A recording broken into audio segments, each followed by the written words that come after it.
Welcome back to the channel, guys. Today we're going to talk about the Taurus GX4.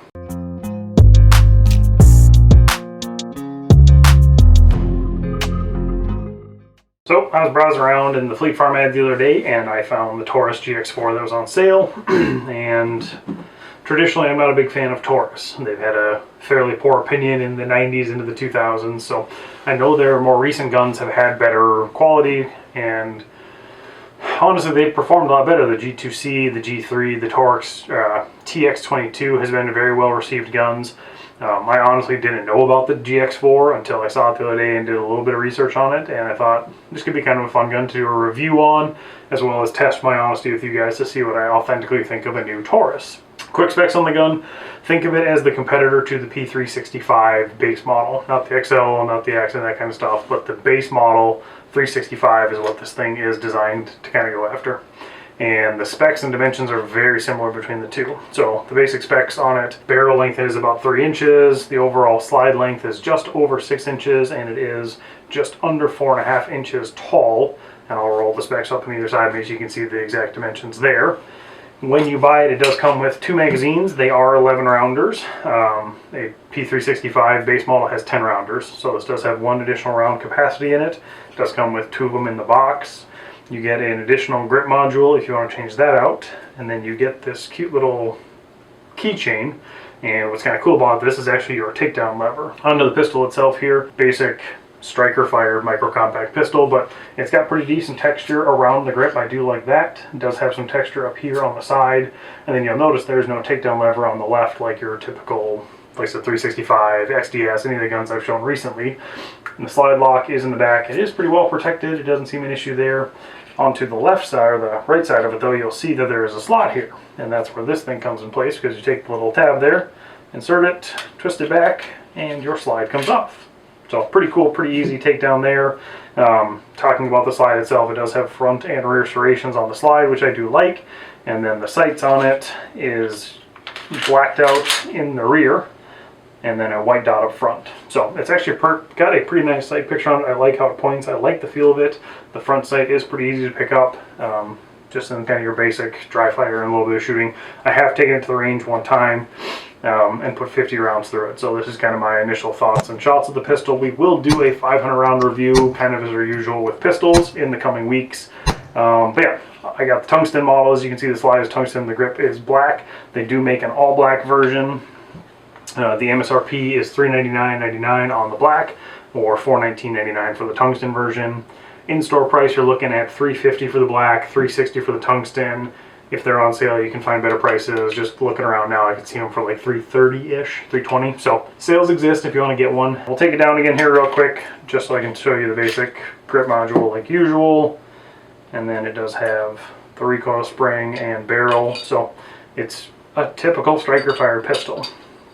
And I like the feel of it quite a bit. The trigger kind of weirds me out a little bit just because it's kind of all plastic, and I didn't really care for that when I first got it. And you can see it's got the trigger safety like most striker fires do, so you have to have that depressed for the creep.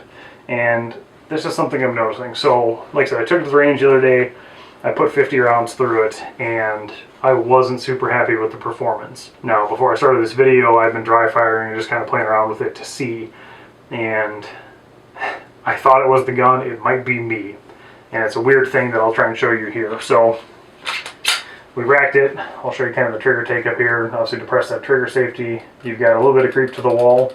Not bad.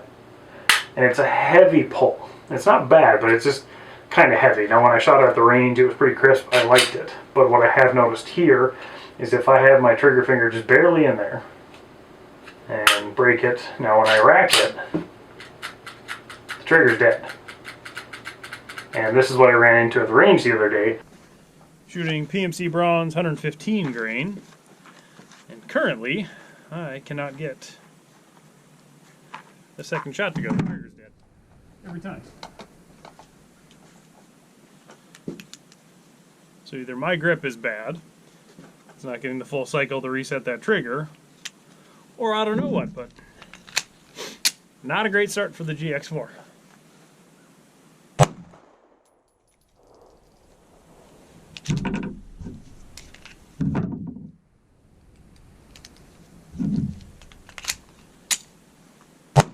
Now when I was dry firing down here, messing around with it, so a racket, you have a good one. If I stick like more of my finger in there, so say basically to my knuckle, and when I pull it, it has reset.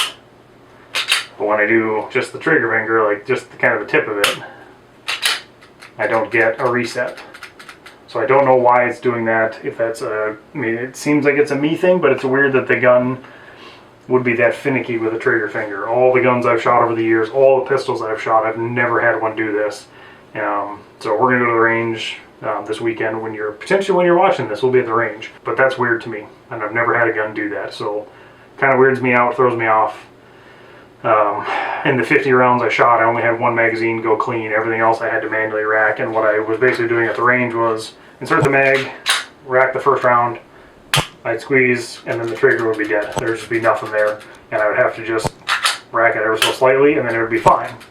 So like I said, with the dry fire stuff that I kind of figured out today, if I only have a little bit of finger in there, that's what she said. it doesn't reset, but if I have it like to my knuckle, it resets. Kind of weird. I don't know what to think of that just yet. I like the look of the pistol quite a bit. Like, it's a solid looking pistol. It seems well built, but like I said, this trigger thing is weird to me, and I've never had a gun do this before. So when we go to the range, Mark will be there, like another buddy of ours, so hopefully the three of us can shoot it a little bit and kind of see what we think of it and maybe figure out that. It's weird though. So if you have a Taurus GX4, let me know if you have something similar or share your experiences, because this is obviously the first one that I've bought. It's my first Taurus that I've ever bought. Not off to a great start. So let me know what you think of it.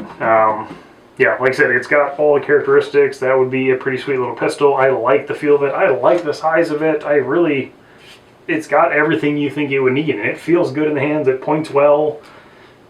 It's not a bad recoiling pistol at all. I'll show some footage of that, but it's a really nice feeling gun, and the trigger thing is weird to me, or the reset, or whatever's going on there. So,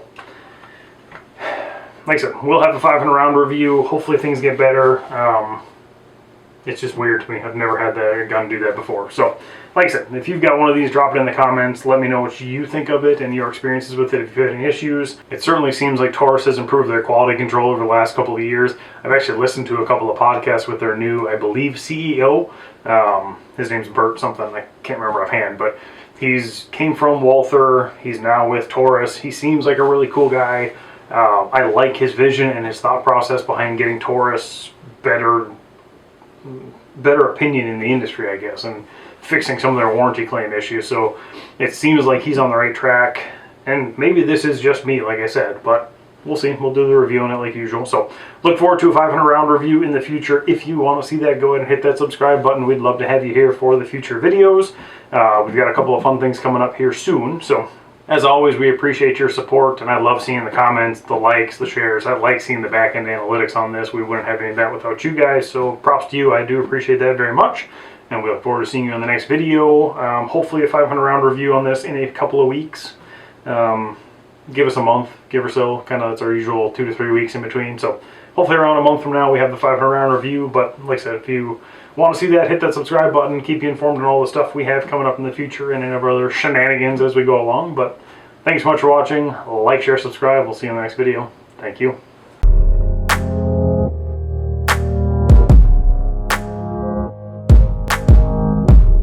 I was doing so. Damn it. As always, we appreciate your support.